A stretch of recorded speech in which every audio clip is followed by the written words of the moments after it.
Depois de certa idade, nós começamos a ter problema nas vias lacrimais. A gente começa a não conter lágrimas, né? Começa a chorar. A pálpebra dos olhos, às vezes, elas caem, né? Elas caem. Tem solução para isso, doutor Ricardo? Tem solução para isso, Marcão.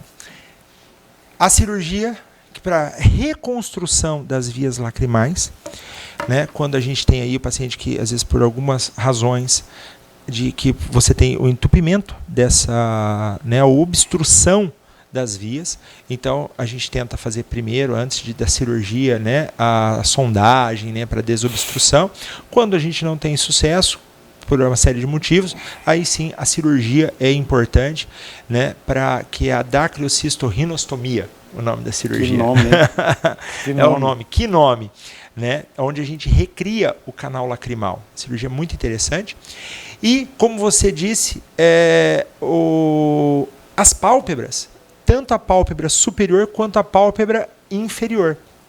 A pálpebra inferior ela começa a ficar grande, né? Aquelas bolsas. A pálpebra superior começa a cair. Então, você pode fazer uma blefaroplastia, seja ela superior ou inferior, para que a gente possa o quê? É uma cirurgia que muitas vezes não é só estética, ela é também funcional. Porque quando a pálpebra ela começa a cair, você começa a perder o campo de visão. Visão periférica. A visão periférica começa a ficar prejudicada. E às vezes o paciente tem que ficar o tempo todo enrugando a testa para conseguir usar o músculo frontal para poder levantar a pálpebra. Né? Aí a gente lembra, né, do Didi Mocó, né, que pegava e colocava um durex, né, aqui para levantar a sobrancelha, mas é justamente isso, quando a gente faz a cirurgia, tirando esse excesso de pele, né, principalmente em mulheres, às vezes a gente faz aqui também levantando a cauda da sobrancelha, justamente para poder possibilitar essa harmonização do olhar. Pálpebra caída, que quem mais me chama a atenção é o Amaral, né? Aquele ex-jogador. Ex-jogador, o Amaral. O dele, aquilo é o quê? O dele é totalmente. Tanto é que o Amaral, se você notar, ele joga. Às vezes o pessoal falava, né, no Palmeiras, que ele era metido, que ele olhava para todo mundo, né, com o nariz em pé. Não é. É porque, como a pálpebra dele é um pouco caída, para ele poder ter essa visão retilínea, ele tem que olhar por cima para conseguir enxergar. O Amaral, além do aumento da. Infelizmente, não conheço ele. É uma doença isso? O Amaral, eu não conheço ele pessoalmente para poder fazer um diagnóstico nesse sentido, né, bater o martelo, mas o que dá para a gente ver pela TV, o Amaral ele tem um excesso de pele, que é a dermatocálase, mas muito provavelmente ele tem uma pitose palpebral também, que é a desinserção do músculo. E aí o olhinho desconectou, aí ele cai. Entendeu? Então, por mais que ele tente forçar, ele não consegue levantar a pálpebra. Então aí nós temos que fazer o quê? Reconectar esse músculo para que a pálpebra volte a subir. O ano que vem nós temos... perdão. Tem mensagem aí? Põe na tela. Boa noite. Devemos cuidar da saúde dos nossos olhos todos os dias. Embora o homem do século XXI seja bem atarefado, é importante descansar a visão. Várias pessoas ficam minutos e minutos sem piscar o olho quando estão diante de uma tela de um celular ou de um computador. Vamos piscar mais, Brasil. Ler em locais iluminados. Outra dica bacana. É óbvio que ir ao oftalmologista precisa estar nas suas listas de prioridade. É o Alberto que diz isso. Que mensagem que o Alberto... Parabéns, Alberto. Uma dica fantástica. Cada dia mais a gente não pisca, porque o uso de tela é muito grande. Parabéns, Roberto. Boa noite, Marcão. Parabéns pela entrevista. Dr. Ricardo Piano, um ser humano incrível, um ótimo profissional. Pergunta para ele, após quanto tempo de tratamento oncológico pode-se fazer uma cirurgia de catarata? Rose, de PVH. Rose, obrigado, Rose. Um abraço para você, Rose. Isso não tem muito a ver com a questão do tempo, e sim com a saúde geral do paciente. Se ele já estiver estável do tratamento oncológico, né, pensando na questão por causa do restabelecimento da cirurgia de catarata, já pode fazer. Não existe um tempo, um número mágico para isso. É mais em relação à situação da saúde geral do paciente, estando estável, já estando bem, pode fazer a cirurgia. É só estar com a saúde bem. Vamos lá, tem eleição para prefeito ano que vem. Você acha que tem uns novos nomes por aí? Acho que tem novos nomes por aí. Né? Acho que para a prefeitura. Eu acho que outro dia, num bate-papo com o nosso amigo Léo Ladeia, ele me fez essa mesma pergunta e eu disse o seguinte para ele. Eu acho que Porto Velho ganhou alguns marcos temporais na política. Certo. Você vai falar de política, eu não tive a oportunidade de conhecê-lo, mas se fala de Chico Lituerce, dos marcos administrativos deixados por ele.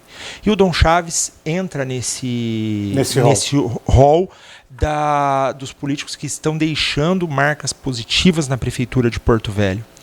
O próximo prefeito ele tem que superar o Dom Chaves. Ele tem que conseguir fazer a política de uma forma construtivista, como foi feito agora. E isso é algo difícil e que nós não podemos mais ter o político da velha política, daquele assistencialismo barato, e sim pensar como uma capital. Então, a gente precisa de um nome que venha com pujança, trazendo a cara de Rondônia, que é do mercado privado, que é da gestão, para fazer Porto Velho ser digna de ser a capital do estado de Rondônia. É muito interessante isso que o Ricardo falou, até porque, cara, para superar o Hildo vai ter que trabalhar demais. Não tem jeito, porque trabalhou muito. E outra coisa que eu debito à conta do prefeito do Chaves, nunca nós tivemos, Ricardo, você pode me corrigir, que você está aqui há muito mais tempo do que eu, nós nunca tivemos um governador e um prefeito da capital andando juntos. Nunca tivemos. Nunca tivemos.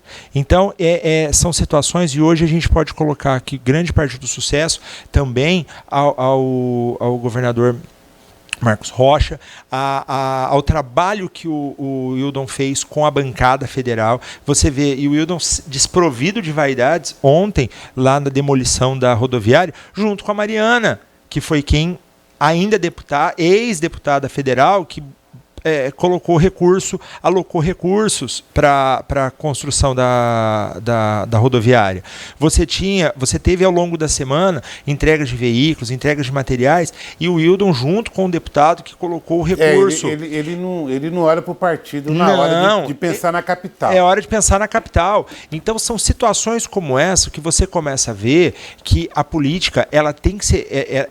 O jogo da política ele tem que ser trabalhado em prol da população e não em prol de benefícios pessoais e particulares. O benefício tem que ser o quê? Coletivo. E isso que tem que ser entendido. E quando às vezes as pessoas pensam, não, porque o determinado candidato, ele é um candidato social. Não, peraí. Ele está sendo um candidato que vai pegar dinheiro e dar para alguma meia dúzia.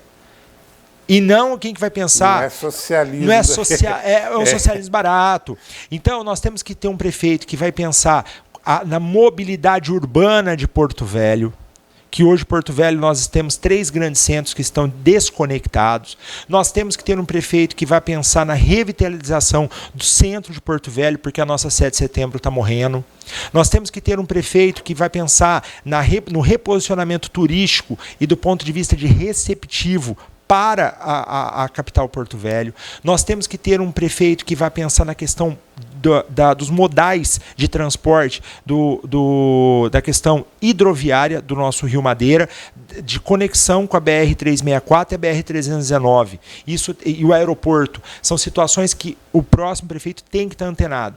E a questão da saúde. Afinal de contas, nós temos hoje um interior mais rico e organizado do que a capital. Mudando saúde, essa chave com o Wildon Chaves. Ricardinho, obrigado. Boa viagem. É a trabalho essa viagem? É a trabalho. É a trabalho. Para a gente descansar a cabeça e estarmos prontos aqui. Você fez um rosto assim que eu não acreditei no que você falou. Mas eu vou levar você a sério. Muito obrigado, que você tenha um bom descanso. Quantos dias? 7 dias a trabalho com a minha família. Que maravilha. Dona Renata, parabéns, viu, dona Renata? Parabéns. Brigadinho, Deus abençoe, tá bom? Obrigado, Marcão. Obrigado a todos os telespectadores que estiveram com a gente aqui na Rema. Um abraço a todos.